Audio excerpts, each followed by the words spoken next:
ચાંદીપુરા કેસના શંકાસ્પદ 5 કેસ અત્યારે આવેલા છે.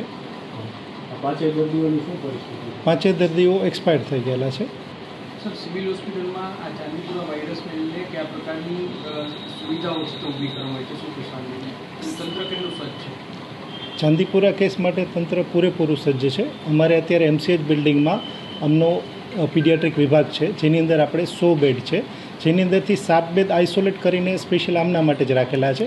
અને એ 7 બેડની અંદર કમ્પ્લીટ ICUની સુવિધા છે, સાથે ડૉક્ટર અને નર્સિંગ સ્ટાફ પણ છે આપણી પાસે. ખાસ કરીને સર, જે આ ચાંદીપુરા વાયરસ છે તેનાથી સાવધાન રહેવા બચવા લોકોએ શું કરવું જોઈએ? ચાંદીપુરા વાયરસ છે એ સેન્ટ ફ્લાયથી થતો રોગ છે. એનું વાહક જે છે ને સેન્ટ ફ્લાય છે. તો ઘરની અંદર જેટલી તિરાડો હોય એ તિરાડો બૂરી દેવી જોઈએ. અને જો કોઈને પણ શરદી, તાવ, ઉધરસ, બરાબર ઝાડા અથવા આંચકી જેવા કોઈ પણ લક્ષણ આવે તો તુરંત જ નજીકના ડૉક્ટરને બતાવીને એની આગળની સારવાર કરવી જોઈએ.